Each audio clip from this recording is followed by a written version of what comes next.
mother...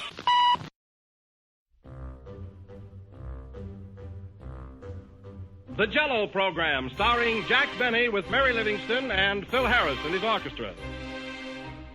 Thank you. This is Groucho Marx. Well, here I am, stepping in over my head again. With Fibber McGee and Molly.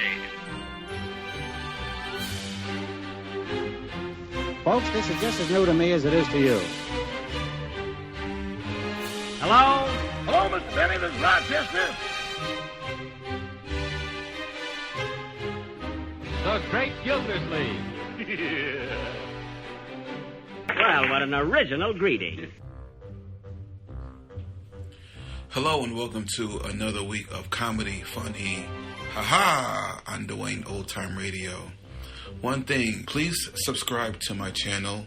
If you enjoy what I'm doing, subscribing is 100% free.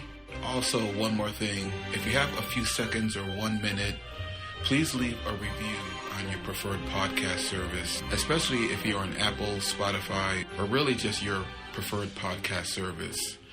Thank you, and hope you enjoy. Kraft presents The Great Gildersleeve.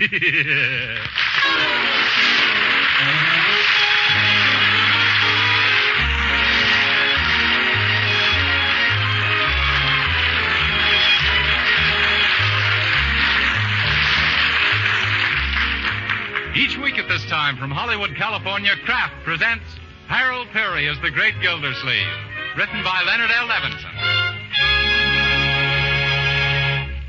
We'll hear from the Great Gildersleeve in just a moment. But first, I wonder what you mean when you use the word progress, because here's what I mean. Progress means making the old things better and inventing new things that are better than the old. Well, that applies to foods as well as to other things. And modern margarine is an outstanding example. Yes, modern margarine, like Parquet margarine made by Kraft, is certainly a lot different from the margarines of even just a few years ago. Yes, all you have to do is to try Parquet margarine once to know it's different and better because it tastes so deliciously good. That's why Parquet margarine is a favorite everywhere, both for table use and for cooking, too. Now, you all know that proper nutrition is necessary to national defense. Well, Parquet margarine is a wholesome, highly nutritious food. In fact, it's one of the best sources of food energy you could serve. And every pound contains 9,000 units of important vitamin A. So get acquainted with this nourishing modern margarine. Delicious Parquet margarine made by Kraft. Remember, it's Parquet. P-A-R-K-A-Y.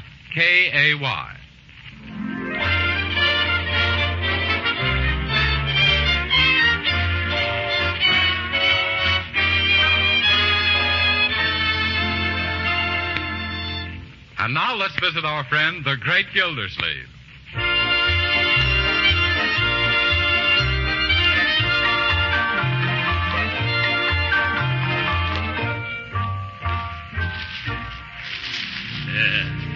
Let me have some more of that green paper, Leroy. Thanks. Say, who are you sending that necktie to? It's for Cousin Clinton in Iowa. Leroy, you can't do that. He's the one who sent you that tie last year. Oh. Well, in that case, I'll mail it to Uncle Stanley. Oh, no. Uncle Stanley gave it to Cousin Clinton the year before. Well, Uncle Mort, how do you know? Because I gave it to Uncle Stanley 4 years ago. Oh, are you sure it's the same tie? Oh, positively, Marjorie. I'd know those purple stripes and those orange dots anyplace. But, gee, what'll I give Cousin Clinton? Oh, I think we can skip him this year if we send him a Christmas card. Yeah. Oh, Mr. Llewellyn? Yes, Miss Marjorie. Be sure to address a card to our Cousin Clinton, will you, please? Yes, ma'am, right away. Say, how are you coming along with the addressing and the sealing, Llewellyn? Well, I'm a widow groggy. Yeah? I feel as if I'd whipped my weight in Christmas seals. I wish they'd get some different flavored glue, like strawberry, raspberry, cherry, orange, lemon, or lime. They'll come to that, Llewellyn. You're just a little ahead of time. Yeah. Here, Leroy, what are you doing? Me? Oh, I just thought I'd see what's in this package Piggy Banks gave me. But, Leroy, it's marked don't open until Christmas. Yes. Haven't you any self-control or willpower, young man? Don't you realize that if you opened all your gifts ahead of time, when Christmas morning came around, you wouldn't have a single toy left to break? But, gee, I caught Marjorie sniffing around the present you gave her, Uncle Mort. I was not, Leroy. Mort, too. I just happened to drop it, and I was afraid it might be perfume. Oh, yes. Well, it's not perfume. It's a whoops. I almost told you then. Now, both you children stop acting childish. Let me alone while I wrap this present. It's for Fibber McGee. I've already sent Molly McGee a big bottle of perfume, so I better get Fibber McGee's present in the mail for Wistful Vista tonight. Oh, what did you get for him, Uncle Mort? Something he needs badly.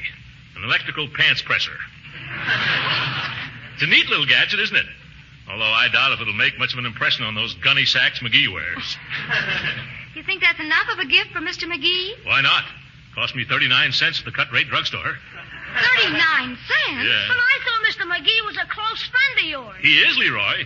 He's the closest friend I've got. And I'm not speaking geographically or intimately. I'm speaking financially. Well, I never knew that. Well, he isn't exactly tight. He's more of the borrow a tool today and return when rusty type. The more I think about the things McGee has borrowed, the less I think of him. Who does he imagine he is? The doorbell? I mean the doorbell. It's ringing. Yeah, I'll get it. Yes? Is this your domicile at Throckmorton P. Gildersleeve? It is. This is it, Shorty. Okay, lift. Hey, this is plenty heavy. Hey, where do you want this box, mister? Put it right down here for now. What's in it, mister? Just keep your shirt on, will you, buddy? Oh, All right, ready, Spike? Yeah, let's get this over with. All right. A 1, a 2, a 3. Oh, Gildersleeve, oh, Gildersleeve, a Merry Christmas to you. Oh, Gildersleeve, oh, Gildersleeve, are you old-tied? Hallelujah. We've brung a great big gift, you see, from Wistful Vista's Fibber McGee. Oh, Gildersleeve, oh, Throckmorton P. Gildersleeve, please sign here on the dotted line.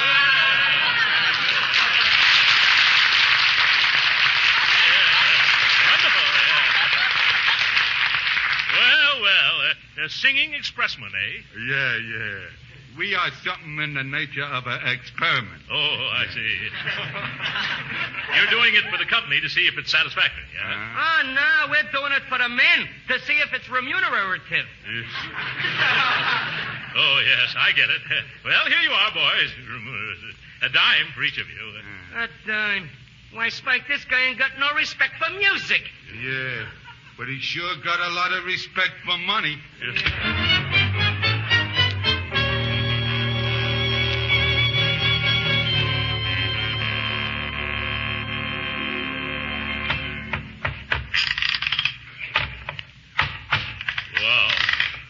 Saw a box so hard to get open. Oh. Must have taken me an hour. Yeah.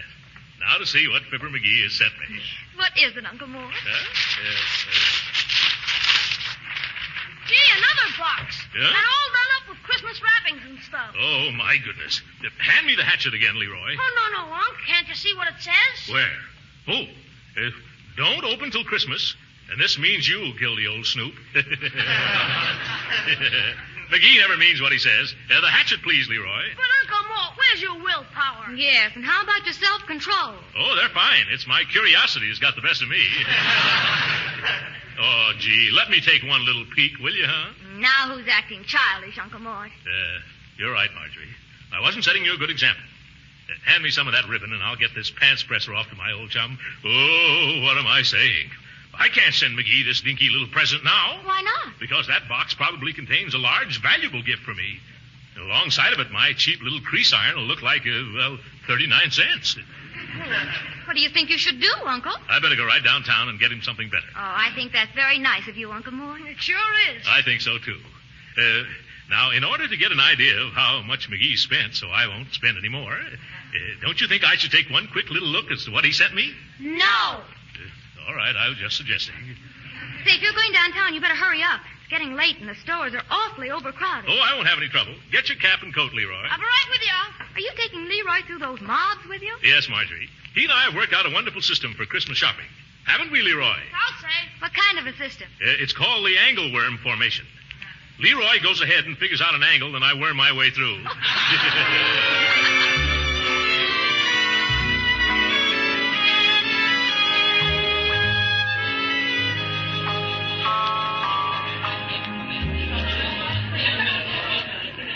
Gee, Uncle Mort, this is certainly a ritzy store. Yes.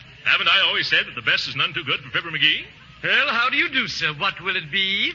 I'm looking for a present for a friend. Do you think he might like a half-dozen imported cravats? Say, Unc, what's a cravat? A cravat is a necktie that sells for $5, Leroy. No, I'd like to get him a more substantial gift. Oh, here's something. Maybe he'd like a dressing gown or a robe, huh? Why, yes, we have some lovely ones. Say, in the neighborhood of $100. Have you got anything in a cheaper neighborhood?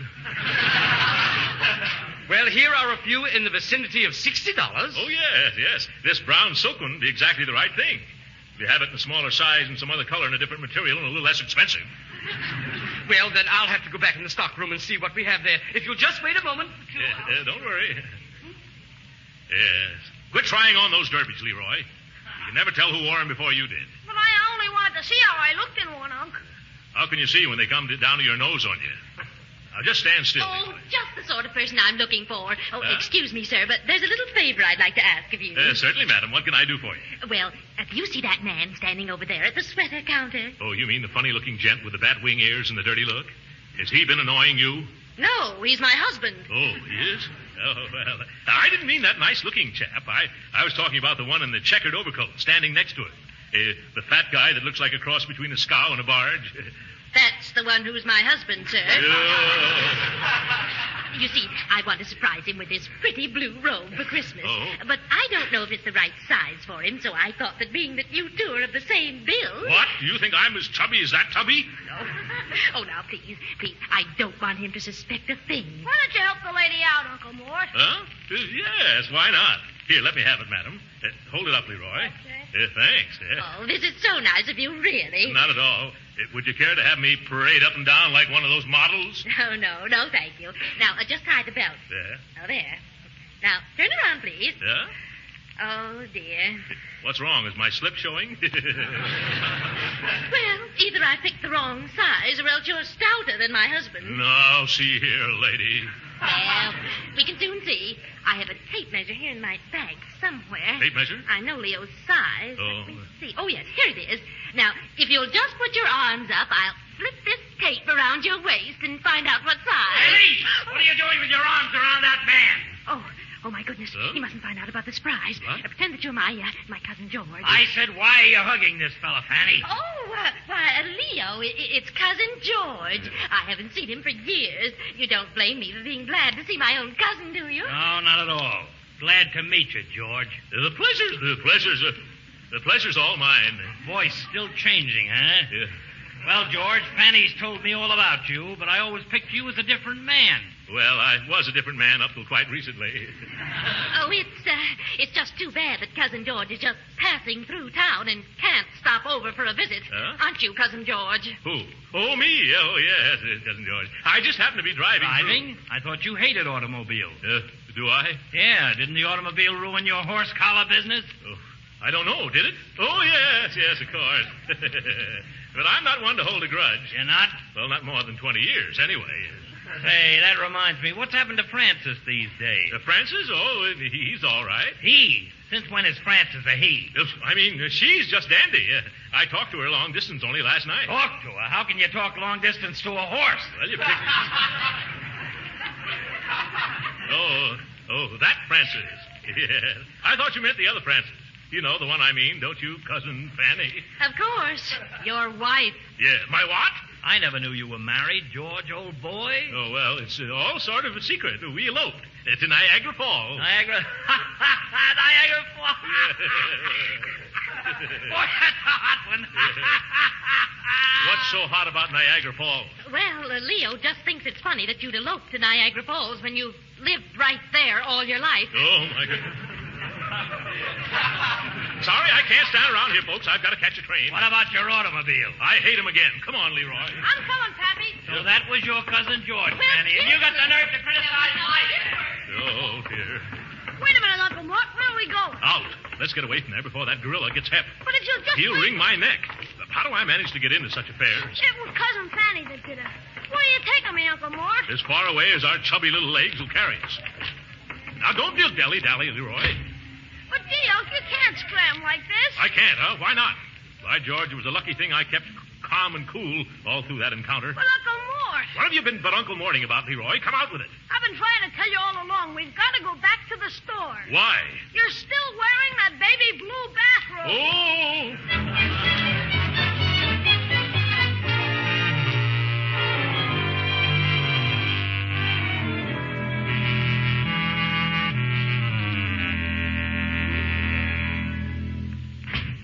Oh, there they are now, Mr. Llewellyn. Oh, yeah. Hello, Uncle Mort. Hello, Leroy. Hello. Oh. Did you get something nice from Mr. McGee? No, we had a terrible time. I haven't been pushed around so much since my baby carriage days. Gosh, you never saw so many places out of so much stuff that so many people wanted so bad. What sort of present were you looking for? Well, Llewellyn, something unusual and expensive that he doesn't have already. Yeah. Uncle Mort almost got a dandy baby blue bathrobe, but after he took it outside to see how it looked in the daylight, he took it back. Yeah. Well, we'll go down and try it again tomorrow. Maybe you'll come along, Marjorie, to help me. Say, there's something missing in this room. I was wondering how long it would be before you noticed the difference. Well, what is it? Come, Llewellyn, don't be coy. What have you done? I took Mr. McGee's present, wagged it out of here, and walked it in the Wampus room closet. You did, eh? And why did you do that? Oh, just so you could resist opening it before Christmas. Well, that took a lot of nerve. Oh, no, it just took a lot of strength. Believe me, before I was through, I bitterly regretted starting the whole proposition. Willie, I was a wreck. Yes, Mr. Llewellyn worked quite hard. Llewellyn, the next time you poke your probing proboscis into my personal affairs, I'm going to take a swing at it. What was that, Mr. Gildersleeve? If you fool around with something that's no skin off your nose, why, by George, it will be. Oh, please, Mr. Gildersleeve, don't lose your temper. Who's losing their temper? But you're raising your voice. Who's raising their voice? You're just angry because I hid your present. Oh, is that so? I suppose you know everything that's going on in my mind. Yep. I can read you like a dictionary. Yes. If you can read me like a dictionary, why don't you turn to the letter D and under discharged? You'll find that's where you are. Why, Mr. Gildersleeve, what do you mean? I mean that you're fired, dismissed, finished, sacked. Now, do you understand? Well, all right. If that's the way you feel. Goodbye. Goodbye, Miss Marjorie. Goodbye. Goodbye, Leroy. Goodbye, Mr. Llewellyn. What's he getting so huffy about? I never saw such an excitable fellow in all my life. But the man has got no Christmas spirit. Making me fire him right before the holidays. Hey, he didn't get his pay, did he, Uncle Mort? By Jove, that's right. You better run after him, Leroy, and tell him to come back for his money. Okay, Uncle Mort. And Leroy. Yes, Unc? Tell him if he behaves himself, he can come back to work. Sure. He had no right getting me all worked up after a hard day shopping. I'm not an unreasonable man, am I, Marjorie? Of course not, Uncle Mort. Yeah, I'm just as nice as the next man. Sometimes nicer, too. I couldn't see him anywhere, Uncle Mort. You mean he's gone? Well, it was snowing rather hard. Oh, jumping jeeps. I've turned him out into the cold with only a thin mackintosh. Oh, now don't you worry, Uncle Mort. Just call him at his hotel tomorrow after you've both cooled off. Yes, of course. Oh, I can't do that. I don't know where he lives. Do either of you? No, I don't think so. Not me. Oh, my goodness. I'm a cad. I'm a bounder. No, not a bounder, just a cad. I won't be able to look myself in the face the next time I shave. What'll I do? Say, maybe Bertie knows where he lives. Oh, yes, Bertie. Maybe she does. I'll go find out. Bertie? Yes, sir? Do you know where... Llewellyn, what are you doing here? Oh, just eating my supper, Mr. Gildersleeve. Oh!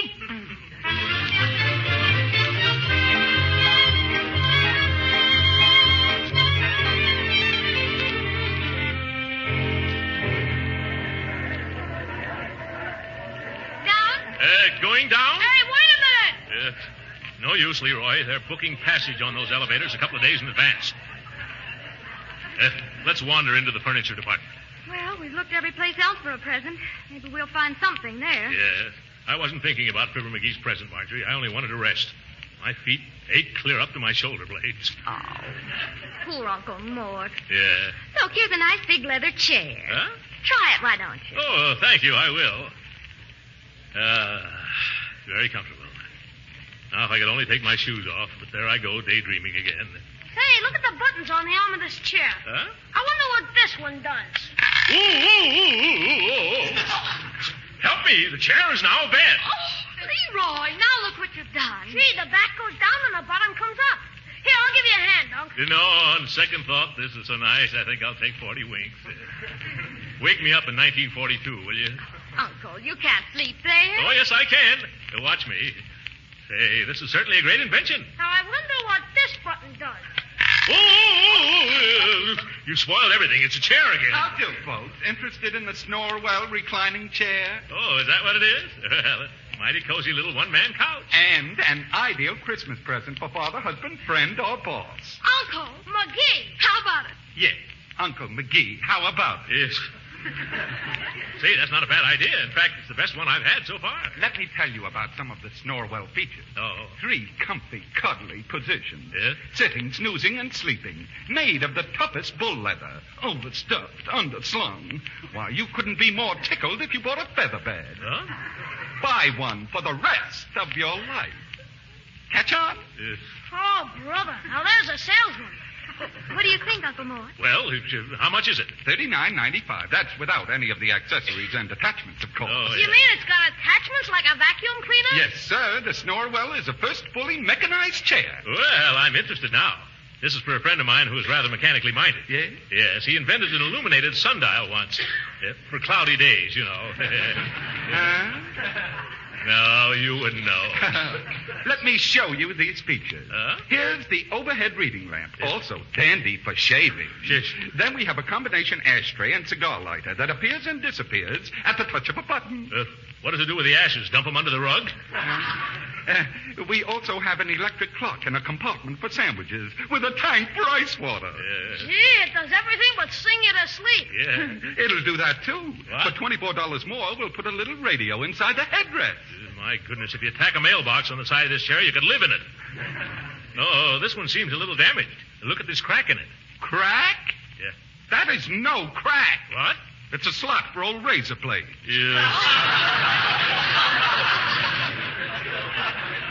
Gosh, do you know, Uncle, the more I hear about it, the more I'm convinced that this is just the present for Mr. McGee. So am I. Young man, how much would one cost with all the accessories? Well, the Super Deluxe Shoot the Works model sells for $119.95. Oh, my dear. But what do you think, children? Oh, yes, take it. What do you got to lose? $119.95. Well, I guess I'll do it just the same.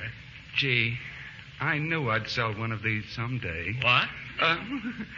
Where is it to be delivered, sir? It goes to Fibber McGee, 79 Wistful Vista, Wistful Vista. Yeah. Can you have it delivered there before Christmas? Yes, sir. We can send it out by express this afternoon. Yeah, good. Charge it to Throckmorton P. Gildersleeve. Here's my card. Thank you, Mr. Gildersleeve, and season's greetings. Yeah. Merry Christmas to you. Come on, you two. We can go home now. Certainly is a load off my... Well, hello, Judge Hooker. Christmas shopping, I see. Oh, hello, Gildersleeve. How are you, Marjorie? Just fine, Judge Hooker. Season's greetings, Judge. Thank you. You all look so happy there can only be one reason. Yeah? You've just finished buying the last of your holiday gifts. Yes, that's it. And it certainly was a humdinger. Yes, sir, it was for... Leroy, let's keep it a secret. It was for a certain very good friend of mine, Judge. Oh, yeah? Yes, a real pal, you know. Well, we'll be seeing you. Come on, children. Let's make another try for the elevator. Say, could that present be for me? After all, I have been a pal to him. I'd just like to know. Young man. Yes, sir? My friend who was just here, he told me what he bought, but it slipped my mind. What was it again? Oh, it was a present. A Snorwell reclining chair with $80 worth of accessories. Well, that must be for me. Gildersleeve broke the springs in my best lounge chair, and now he's making up for it. Say, now I'll have to get him something better than that flashlight I bought him for Christmas. Thank you, young man. Thank you. Goodbye. Bye-bye. Gee whiz. So that's Fibber McGee.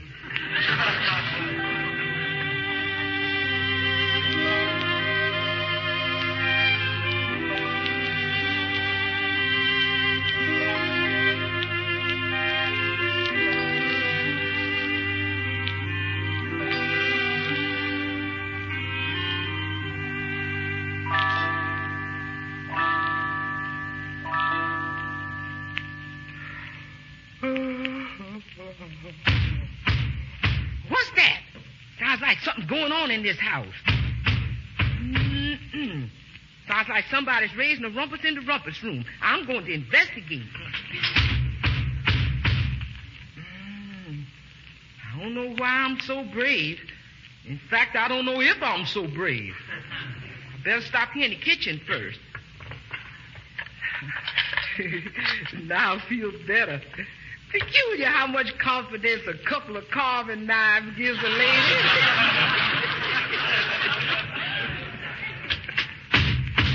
Stop what you doing. I got you surrounded. I got you covered. Bertie, what are you doing here at this time of the night? Oh, Mr. Gildersleeve. Oh, my goodness. I thought it was a burglar. Oh, my stars in the firmament. That was a burglar. Huh? What's that all chopped up, Mr. Gildersleeve? Oh, chopped up? Oh, well, that's the present Mr. McGee sent me. Oh, then that means there wasn't no burglar nohow. Huh? Honest or truly, Mr. Gildersleeve, you ought to be ashamed of yourself scaring folks at 3 a.m. in the morning and sneaking around in your pajamas, snooping at your Christmas presents ahead of time. Lucky I caught you before you got it open. Now, you go on back to bed. Yeah, but Bertie. Go on now, get. You understand what that is? No. You know what you is? No, what? You is a problem uncle, that's what. Good night.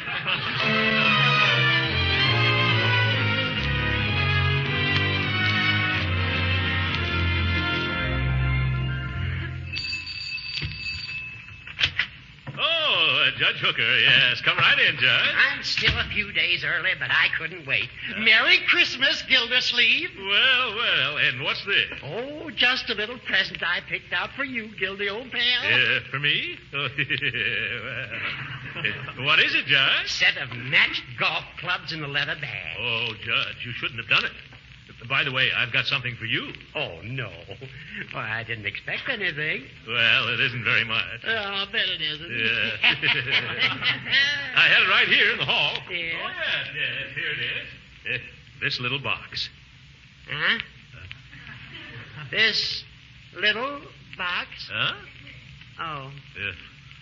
Oh, thank you very much, Gildy. Oh, won't you come in and look at our tree, Judge? No, I've got to be getting along now. I feel a headache coming on. Oh. Goodbye. Goodbye, and thanks for the wonderful present, old pal. Welcome. Goodbye. Yeah. Say, Marjorie, look at the dandy golf outfit Judge Hooker gave me for Christmas. Oh, look at that. It's beautiful. Yeah. What did you give him, Uncle Mort? The pants presser I almost sent to McGee. Hey, will you two come into the rumpus room? Oh, sure. Come on, Marjorie. What is it, Leroy? Look at this. Somebody tried to get into the box Fibber McGee sent Uncle Mort. Oh, why, yeah. Chips and splinters all around and holes in the box. Why, who could have done it, Uncle? A mice. Hey, we better take a look inside to see if it's damaged any. But it's still 4 days till Christmas, Unc. Well, but who knows what's happened to it? We better act quickly. Let me have that hatchet. Thank you. Of course, you know I'd never open it under ordinary circumstances. There. Put the lid someplace, Leroy. Well, everything's all right so far. At last. I'm so excited I can hardly tear off the wrappings. Now we can see what we can see. What's this? Oh, a card. Dear Chum Gildy. Oh, good old Fibber. Merry Christmas and a Happy New Year. And here's your old lawnmower back. Signed, Fibber McGee.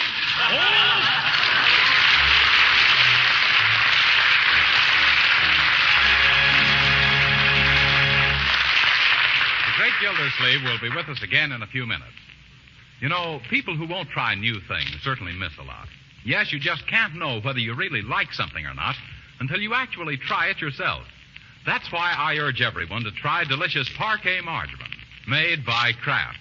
Because you're really missing something if you hadn't tried this truly modern margarine.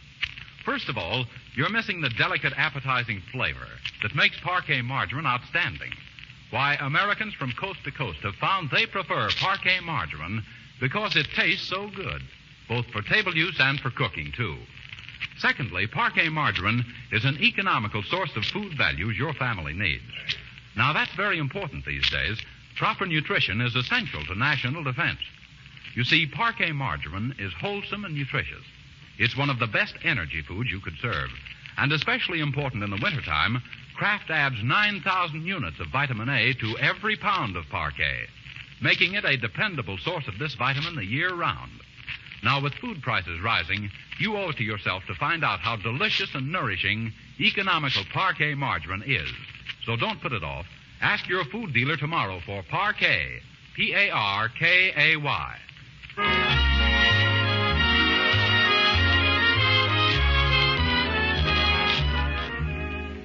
yourself all. Hand me those pajamas, Leroy. Here you are. Yeah, thanks. And to think that now that extra shirt, Marjorie. It's in the bag already, Uncle. Oh, well, I'll sew him a thing or two. Excuse me, Uncle Mort, but where are you going? To Wistful Vista, my dear. I'm going to try and get back my $119 chair before it's delivered to Fibber McGee's house. You aren't going to be way over Christmas, are you? Oh, no, I'm just going to be there Tuesday night. And remind me on the way to the station. I've got to stop at the cut-rate drugstore. What for? To get McGee another pants presser. Merry Christmas, everybody, and good night.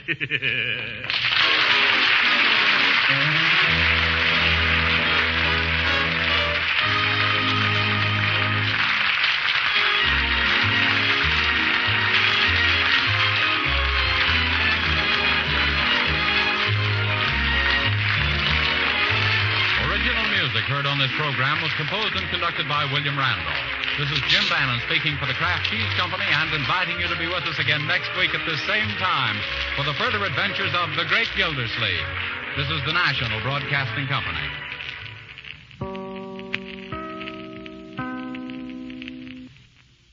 Thank you for listening to and showing your support for my podcast. If you would like to receive notifications of when new episodes are posted, please subscribe to my channel. Subscriptions are 100% free, and they really help me get an idea of how I'm doing. You can also go to my website where you can listen to all of my podcasts for free, and you can also download episodes for free. The website is otr.duane.media. There is also donation information on there if you want to show your support or become a patron. You can email me at info@otr.duane.media. I'm also on Instagram at duane.otr. Well, hope you enjoyed, and until next time, stay safe, wish you well, and as always, peace.